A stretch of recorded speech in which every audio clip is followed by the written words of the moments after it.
In 1777, the situation was growing dire for the Continentals and Patriots, battling to secure the independence of the United States. By the midsummer, the previous year had witnessed the defeat and subsequent retreat of Washington's army out of New York. The British advanced and threatened to capture the revolutionary capital of Philadelphia, with the Continental Congress having fled to Baltimore. In an attempt to seal the fate of the fledgling nation, the British launched a three-pronged offensive on New York State, aiming to sever New England from the middle colonies. Though Washington had renewed patriot morale the previous winter with his surprise attacks across the Delaware, the outcome of the war was still very much in doubt. General Burgoyne led the force of British that advanced south from Canada with the objective of capturing Albany. The culmination of this offensive would turn the tide of the American Revolution and ultimately lead to the securing of independence for the United States. With the outcome of the war on the line, American grit, novel tactics and audacity would be required to save the new nation. First, the western prong of the British pincer failed due to the valiant Continental defense at the siege of Fort Stanwix. Then, the southern prong under General Howe moved to capture Philadelphia instead of advancing north towards Albany. This left General Burgoyne exposed. Washington, aware of the movement of both major British armies in the theater, took a brave strategic risk in order to secure a major victory that had proved elusive. He correctly predicted that Howe would move south and thus was able to plus up the Continental Army in New York with many newly freed up units. He also sent some of the best forces from his own army, including the newly formed Provisional Rifle Corps. This force was made up of 500 backcountry sharpshooters under the command of Colonel Daniel Morgan. This unit would become famous as Morgan's Rifles. Burgoyne's force would meet the Continental Army at Saratoga, New York.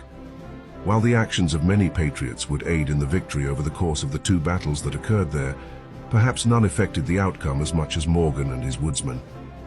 At the onset of the first day of battle, Morgan correctly surmised the route of advance for the British vanguard. There he laid an ambush that would pick off virtually every British officer in the advance company.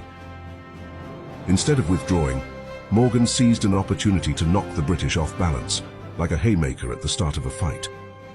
He ordered his men to charge, which routed the British vanguard. They then quickly retreated back into the woods. As quickly as they had struck, they had vanished. The panicked British ran back towards their main column. Confused, the main column opened fire into the woods, killing a number of their own retreating men. Throughout the remaining day of battle, the conflict alternated between intense fighting and breaks in action. Morgan regrouped his men and continued to weave through the woods, picking off officers and artillerymen. They very nearly took down Burgoyne himself, accidentally shooting his flamboyantly dressed aide by accident.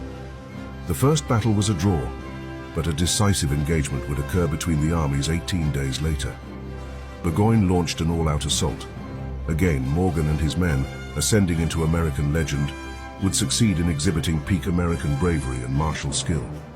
They repelled nearly the entire British advance on the American left flank, sweeping aside the native and Canadian scouts to then engage the regulars. Though heavily outnumbered, they broke up several British attempts to maneuver, killed the general in charge of the column, and again nearly killed Burgoyne with 3 shots striking his horse, hat and waistcoat during the engagement. This costly advance from the British was a devastating failure. The American counterattack thereafter broke the British defensive position. At the culminating charge through the British redoubts, Morgan's men could be found having already circled around to the rear. Like spirits of the forest, nothing could save the British from Morgan's sights. Burgoyne would then surrender. His failed campaign marked a major turning point in the war. The British learned that the Americans would fight bravely and effectively. The French would learn that the Americans could in fact win this war, and Saratoga would result in a formal Franco-American alliance. It is not over-exaggerating to say that at Saratoga, America was secured. In large part, thanks to those patriots of Morgan's Rifles, whose novel tactics, superior skill with a rifle, and unshakable bravery shattered the spirits of redcoats and loyalists alike.